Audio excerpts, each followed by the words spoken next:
Sir ఇప్పుడు ప్రధానంగా ఆంధ్రప్రదేశ్ రాష్ట్రానికి సంబంధించినటువంటి రాజధానికి సంబంధించి గత 5 ఏళ్ల పాటు అంటే 14-19లో ఇక్కడే రాజధాని కోసం చెప్పి రాజధాని భూములు కేటాయించారు.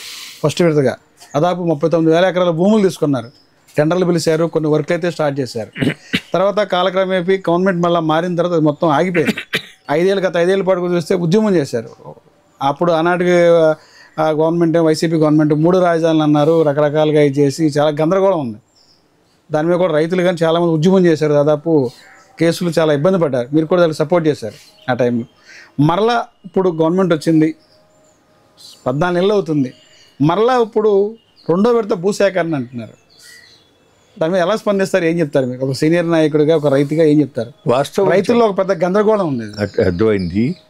చాలా ముఖ్యమైనటువంటి ఇవాళ రాజధాని ప్రాంత రైతుల్ని చాలా ఆందోళనకు గురి చేస్తూ ఉన్నటువంటి అంశం గురించి మీరు అడిగారు. ఆ అంశంతో నాకు కూడా చాలా సన్నిహితంగా సంబంధం ఉంది. వాస్తవానికి మనకి విభజన చట్టంలో రాజధానిలో ముఖ్యమైనటువంటి అసెంబ్లీ, సెక్రటేరియట్, హైకోర్టు, అట్లాగే ఉద్యోగస్తులకి, జడ్జీలకి, ఎమ్మెల్యేలకి అందరికీ భవనాలు కడతాం, నివాస భవనాలు, అట్లాగే రోడ్లు, డ్రైన్లు, ఇన్ఫ్రాస్ట్రక్చర్, వీటన్నిటికీ కూడా కేంద్ర ప్రభుత్వం సహకారం ఇస్తుంది అని మనకి విభజన చట్టంలో స్పష్టంగా పేర్కొన్నారు. కానీ చాలా బాధాకరమైన విషయం ఏంటంటే ఇవాళ ప్రధానమంత్రిగా ఉన్న నరేంద్ర మోడీ ఆ ఎలక్షన్ ముందు 2014 ఎలక్షన్లకు ముందు రాష్ట్రాలు పర్యటించుతా అప్పటికతను బీజేపీ అధికారంలోకి వస్తే ఇతనే ప్రధానమంత్రి అనే పిక్చరు ఇచ్చేశారు. అతను తిరుపతితో సహా అనేక చోట్ల ఢిల్లీని మించిన రాజధాని ఆంధ్రప్రదేశ్కి ఏర్పడేటట్టుగా చేస్తాను అన్నాడు. అధికారంలోకి వచ్చిన తర్వాత బడ్జెట్ లోటు అమలు చేయలే, ఎగ్గొట్టారు. వెనకబడిన జిల్లాలకి, వెనకబడిన ప్రాంతాలకి ప్రత్యేక సదుపాయం అనేది అది ఎగ్గొట్టేశారు. అంతకుముందు రాజశేఖర్ రెడ్డి గారు ఉండగా ప్రారంభించినటువంటి పోలవరం ప్రాజెక్టుకి అంతకుముందు దాదాపుగా 4,000 కోట్లు ఖర్చు పెట్టి ఉన్నారు. దానిని దృష్టిలో పెట్టుకుని మన్మోహన్ సింగ్ గవర్నమెంటు పోలవరం ప్రాజెక్టుని జాతీయ ప్రాజెక్టుగా ప్రకటించింది. అంతేకాకుండా మన్మోహన్ సింగ్ ప్రభుత్వంలో క్యాబినెట్ మీటింగులో ఏం తీర్మానం చేశారంటే అప్పటికి వేసిన అంచనా ఏదైతే ఉందో దాంతోనే కాకుండా అది చాలా పెద్ద బహుళార్థ ప్రాజెక్ట్ కాబట్టి టైం పడుతుంది. ఆ టైం లోపల మెటీరియల్ కాస్టులు కూడా పెరుగుతాయి, సిమెంటు, స్టీలు, వీటన్నిటి రేట్లు పెరుగుతాయి. కాబట్టి మొత్తం ఎస్టిమేట్ కాస్ట్ పెరుగుతుంది. పెరిగినా సరే ఆంధ్రప్రదేశ్ రాష్ట్రం ఆర్థిక ఇబ్బందులలో ఉంటుంది కాబట్టి పెరిగిన దానిని కూడా కేంద్ర ప్రభుత్వం భరించి అమలు చేయాలి, పూర్తి చేయాలి అని చెప్పి స్పష్టంగా కేబినెట్ తీర్మానం చేస్తే మోడీ గవర్నమెంట్ వచ్చిన తర్వాత 3 ఏళ్ల తర్వాత ఏం తీర్మానం చేశారంటే లోగడ 2014 మే ఫలానా తారీఖు నాటికి అప్పుడు ఎంతైతే ఎస్టిమేట్ చేసిందో అందులో ఇరిగేషన్ కాంపోనెంటు అది ఎంతో అంతవరకే మేము ఇస్తాము, ఆ నిర్వాసితులకి పునరావాసం, పునఃస్థాపితం అనేటటువంటి ఖర్చుతో మాకు సంబంధం లేదు అని చాలా దుర్మార్గమైనటువంటి మాట చెప్పడం జరిగింది. చాలా ఆశ్చర్యకరమైన విషయం ఏంటంటే, చాలా బాధ కలిగే విషయం ఏంటంటే ఈ విషయం ఆనాడు ఆర్థిక మంత్రిగా ఉన్నటువంటి పీయూష్ గోయల్ ఆంధ్రప్రదేశ్ ముఖ్యమంత్రి నారా చంద్రబాబు నాయుడు గారితో అర్ధరాత్రి మాట్లాడి ఆయన ఎస్ అయిన తర్వాత ప్రకటించాడు. అర్థమైందా మీకు? ఇవాళ పరిస్థితి ఏంటి అంటే అమరావతిలో 1,500 కోట్లు మాత్రం ఇచ్చి చేతులు దులిపేసుకున్నారు. కేంద్రం ఒక గుప్పిడి మట్టి, ఒక చెంబుడు నీళ్లు తీసుకొచ్చి ఇచ్చి ఆహా ఓహో అన్నారు. పవిత్ర మట్టి నదీ జల్లని చెప్పి అన్నారు. ఇది చాలా ఎందుకు ఇంత కక్షపూరితంగా చేస్తున్నాడో అర్థం కావట్లా ఆంధ్రప్రదేశ్ రాష్ట్రానికి. ఇవాళ కేంద్రంలో బీజేపీ నరేంద్ర మోడీ ప్రధానమంత్రిగా కొనసాగుతున్నాడు అంటే చంద్రబాబు నాయుడు బీహార్లో నితీష్ కుమార్ యొక్క దయాదాక్షిణ్యాలతో ఇవాళ గవర్నమెంట్ నడుస్తుంది. అటువంటి పరిస్థితులలో కూడా మన రాష్ట్ర ప్రభుత్వం ముఖ్యమంత్రి కేంద్ర ప్రభుత్వాన్ని దబాయించి మనకి కావలసినటువంటి సహకారము పొందటానికి సరైన ప్రయత్నం చేయట్లా. అర్థమైంది మీకు? డబుల్ ఇంజిన్ సర్కార్ అని చెప్తారండి. మరి మాట్లాడితే పదే పదే చెప్తారు పవన్ కళ్యాణ్ గారు, చంద్రబాబు గారు, మేమంతా డబుల్ ఇంజిన్ సర్కారు, కేంద్రంలో మనమే, రాష్ట్రంలో మనమే చెప్తున్నారు. ఏమీ డబుల్ ఇంజిన్ సర్కారు ఉండి ఏం చేస్తున్నారు చెప్పండి. ఒకప్పుడు ఎన్టీ రామారావు గారు తెలుగుదేశం పార్టీ పెట్టింది ఈ తెలుగు జాతి అత్యంత పౌరుషం ఉన్నటువంటి జాతి అని ప్రపంచానికి చాటి చెప్పాడు. 9 మాసాల్లో అధికారంలోకి వచ్చాడు, కాంగ్రెస్ని కోకటి వేళ్లతో పడగొట్టేశాడు. అటువంటి తెలుగు జాతి ఇవాళ 32 మంది తెలుగు బిడ్డల బలిదానంతో మనం సాధించుకున్న విశాఖపట్నం స్టీల్ ప్లాంట్ని ఇవాళ ముక్కలుగా చీల్చి చిదిపేస్తా, రేపో మాపో ఇంకా కొద్ది నెలల్లో మొత్తం ప్రైవేటైజ్ చేయడానికి కావాల్సిన రంగాన్ని సిద్ధం చేస్తూ ఉంటే ఇదేంటి ఈ అన్యాయం ఏంటి? వీల్లేదు, మీరు ఎందుకు బొగ్గు గనులు కేటాయించరు, మీరు ఎందుకు ఇనుప గనులు కేటాయించరు అని చెప్పి అడగటానికి నోరే రావట్లా చంద్రబాబు నాయుడు గారికి.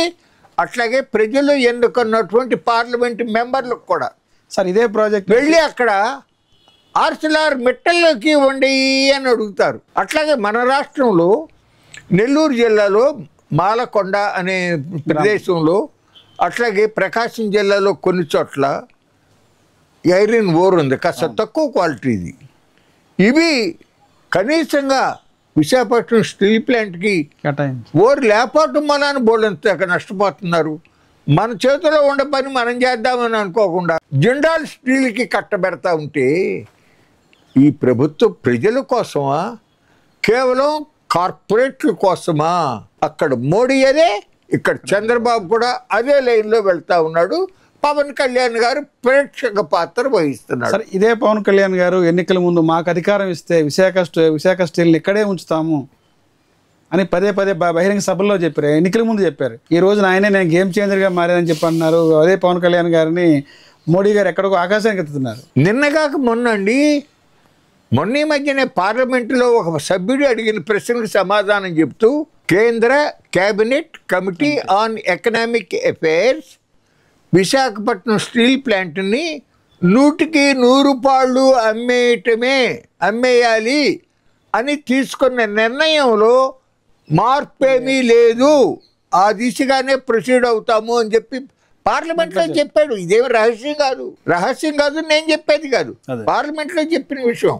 దాని మీద మన ఎంపీలు కూడా ఎవరు స్పందన లేదు. కనీసం ఈ గేమ్ చేంజర్ చెప్పేటంటే పవన్ కళ్యాణ్ కూడా ఏం మాట్లాడలేదు. అదేనండి బాధేస్తుంది, చాలా బాధేస్తుంది. సార్ అమరావతి భూసేకరణ గురించి ఎలా స్పందిస్తారు? 2వ విడత భూసేకరణ రైతుల్లో చాలా ఆందోళనగా ఉన్నారు. ఫస్ట్ విడత రైతులే ఇప్పటికీ అలాగున్నారు, 11 ఏళ్ళు అయిపోయింది, ఇదంతా ఒక అడవిలాగా తలపించే పరిస్థితి. మరలా 2వ విడత అనేసరికి 4 గ్రామాలు అంటున్నారు. ఏంటి సార్ ఇది, ఎలా స్పందిస్తారు? విషయం ఏంటంటే అసలు అమరావతిలో రాజధాని పెట్టడం అనేది అది కరెక్ట్ నిర్ణయం కాదు.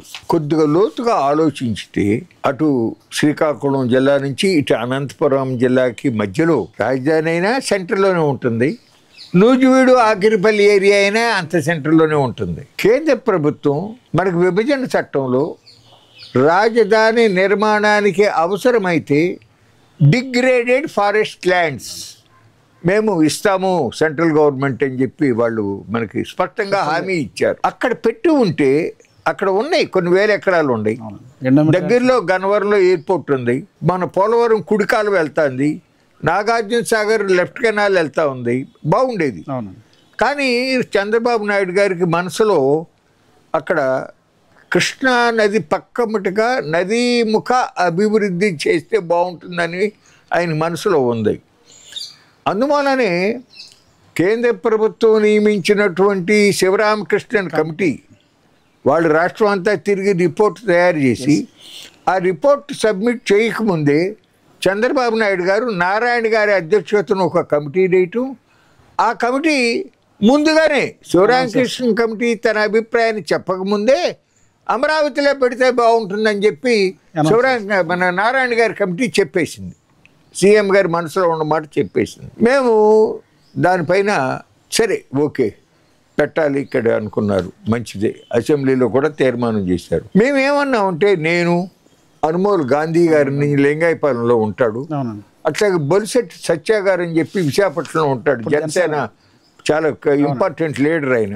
అట్లాగే మన సిపిఎం చిగురుపాటి బాబురావు, మేము అట్లాగే ఇంకా నాదెళ్ల బ్రహ్మయ్య గారు అని చెప్పి సిపిఐ ఎమ్మెల్యే ఉండేవారు, ఇప్పుడు లేడు, చనిపోయాడు. మేము అందరం ఏమన్నామంటే చంద్రబాబు నాయుడు గారు జరీబ్ పొలాలు వదిలిపెట్టండి, అక్కడ వైకుంఠపురం దగ్గర నుంచి ఈ ఉండవల్లి దాకా కూడా కృష్ణా కరకట్టెమ్మట లోపలికి 1 కిలోమీటర్ 2 కిలోమీటర్ల ఎడల్పున ఉన్న భూములు ఏమైతే ఉండయో జరీబు భూములు అంటారు. అది కరకట్ట వెయ్యక ముందు కృష్ణా నది ప్రవహించింది. ఒండ్రుమట్టి ఇసుక పొరలుగా ఇదైంది. మన భారతదేశంలో అత్యంత సారవంతమైన భూములు అది కూడా ఉన్నాయి. అర్థమైందా? అక్కడ మీకు బోరేస్తే 15-20 అడుగుల్లో అక్కడ త్రాగడానికి మంచినీరుగా ఉపయోగపడుతుంది, వ్యవసాయానికి కాదు, త్రాగడానికి మంచినీళ్ళుగా. ఢిల్లీ నగరానికి యమునా నది ఇట్లాగే దాంట్లో నుంచి బోర్లోంచి తీసుకు అవన్నీ 1 చోటకి 2 చోట్లకి చేర్చి అక్కడి నుంచి పెద్ద పెద్ద వీటికి పంపించి ఢిల్లీ ప్రజలకి ఎట్టా సరఫరా చేస్తున్నారు తాగునీరు. ఆ అమరావతిలో ఆ జరీబు పొలాలలో మంచినీరు ఏదైతే ఉందో 10 లక్షల జనాభాకి సరిపడా త్రాగునీరు ఇవ్వగలిగిన పరిస్థితి ఉంది. దాన్ని కాంక్రీట్ జంగిల్గా మార్చొద్దండి. అవతల మెట్ట పొలాలు తుళ్ళూరు నుంచి పెనువాక దాకా ఉండవల్లి దాకా ఉన్నటువంటి భూములు అవతల రైట్ సైడ్ దక్షిణ పక్కన అది మెట్ట పొలాలు, అక్కడ బోరేసిన నీళ్లు పడవు అక్కడ. అవి తీసుకోండి, ఒక 10-15 వేల ఎకరాలు తీసుకుంటే సరిపోతుంది అని చెప్పిన ఆయనకి వినిపించుకోవాలా. ఇవి కూడా తీసుకున్నాడు. కానీ ఇక్కడ చాలా కీలకమైన విషయం ఏంటంటే లోగడ ఇక్కడ నిర్ణయం చేసినప్పుడు అనుమోల్ గాంధీను సత్య గారు వాళ్ళు గ్రీన్ ట్రిబ్యునల్ దగ్గర పిటిషన్ వేశారు. ఆ గ్రీన్ ట్రిబ్యునల్ వీళ్ళు పెట్టిన అభ్యంతరాలని తులసిపుచ్చుతూనే కండిషన్స్ పెట్టింది. ఆంధ్రప్రదేశ్ ప్రభుత్వం ఫలానా విధంగా నడవాలి ఈ రాజధాని నిర్మాణం అప్పుడు అనేటటువంటి కండిషన్ పెట్టింది. ఆ కండిషన్లో ముఖ్యమైన కండిషన్ ఏంటంటే కృష్ణా నదికి సమాంతరంగా 2 నుంచి 3 కిలోమీటర్ల బారూత వెడల్పున దాంట్లో బ్లూ గ్రీన్ డెవలప్మెంట్ తప్ప శాశ్వత భవనాలు కట్టకూడదు అనే లైన్లో వాళ్ళు కండిషన్ పెట్టారు. కానీ దాన్ని నిర్లక్ష్యం చేశారు చంద్రబాబు నాయుడు గారు. సింగపూర్ సంస్థతో స్టార్టప్ ఏరియా అగ్రిమెంట్ ఏదైతే చేశారో స్విచ్ ఛాలెంజ్ విధానంలో అక్కడ ఆ కట్ట దగ్గర నుంచే కడతానికి ప్లాన్ చేశారు. అది ఎవరైనా కోర్టుకెళ్తే అయిపోతుంది. అర్థమైంది మీకు? అది కరెక్ట్ కాదు, అది అట్లా చేయటం అది ఒక విషయం.